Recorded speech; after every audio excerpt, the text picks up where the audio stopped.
Hello everyone and welcome back to Money Talks. Today in this video we're going to talk about three things that you could do in your house to elevate the value of it without really breaking your wallet. Now, if you remember from prior videos, we were speaking about how this channel it's always going to be about educational purposes. We're going to share what I have learned over the time that I have practicing real estate, and this video is going to be the beginning of a series of videos that talks about the value of a house and how to impact it, whether it's with very little money or a bigger expense. Now, today's video, as we said at the beginning, it's going to be about really minimal money impact to you. So the number one thing that we are going to talk about, it's the appeal of your house. Let's think about it. Everything that has to do with when someone walks out of their car and looks at your house has a special effect on the way that we value a property.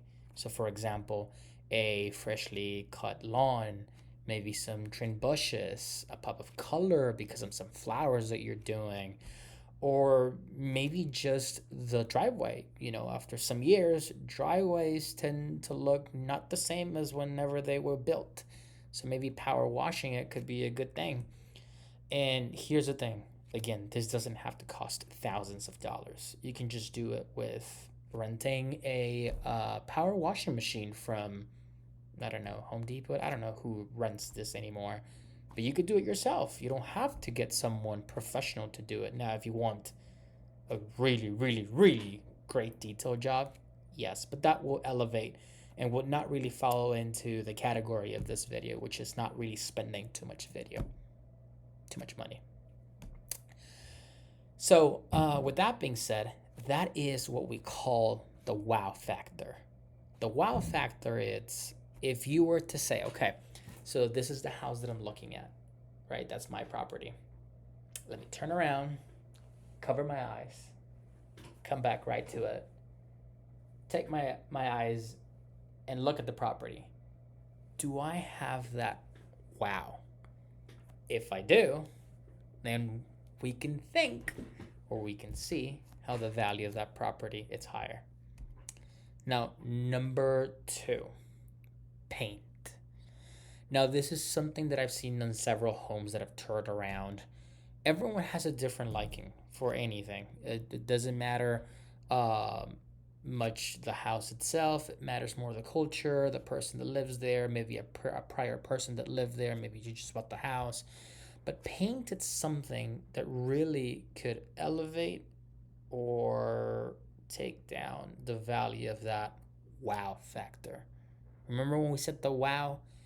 If you're walking into a house, and again, we're going to cover our eyes, we're going to walk into it, and as soon as we open it, you see on your left a big yellow wall, and then in the ceiling, you see a big red painting, and then towards the right, you see some blue colors for a children's room, and then on the like you start seeing all these different colors.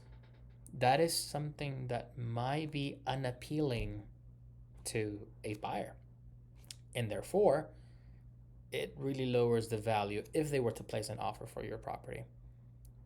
But now let's go back into this exact same example, and we are with our eyes closed, and we open our eyes, and we see a unison alabaster white all over the place, or a dove gray, something that it's on a neutral stand, something that's not so bright, but it's not so dark either.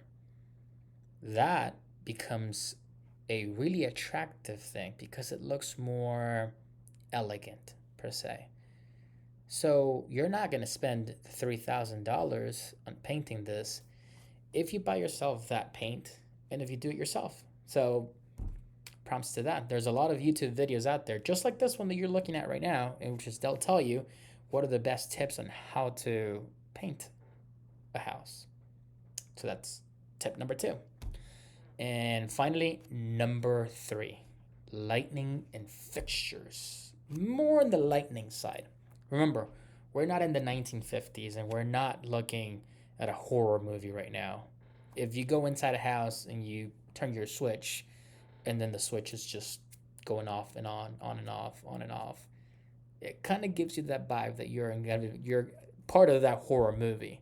So one thing that is very crucial when it comes out to the selling process of it, the value of it, is you turn that on, it's pretty bright, it's good, you can see everything.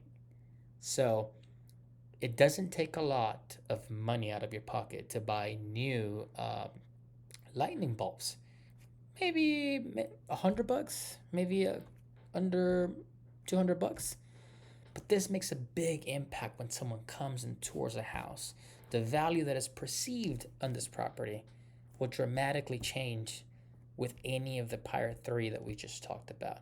So, to make a little recap on this, it is important to notice the small details on a house. This is something that could be the make or break on any kind of purchase of a property. So if you want to be on top of the property lists of what people like, you want to make sure that one, your curve appeal, it's good. Don't ever forget that wow effect. Two, it doesn't necessarily have to be fresh paint, but a good paint that is unison in color and that it's a neutral standpoint, not something crazy. And number three, your light fixtures. Super, super important that you have every single one of them with good lighting, no dimming, no anything that it's not, you know, going to be able to light the entire room as its intended purposes. So, I hope you found this video to be useful. As we said at the beginning of the video, we're going to be speaking or we're going to be making sort of more videos over this. Right now we talked about three things that doesn't really break your bank, but then in other videos we're going to see three things that are going to be a little more higher on cost, but that bring more value into your home as well. And I invite you, anything that you guys want to put down in the box of comments that you will say it's a good thing to make a video out of this. If I've already seen it, learned it, or have experienced it myself, I would love to put that in a video. So thank you very much for visiting the page again, and I hope to see you guys later.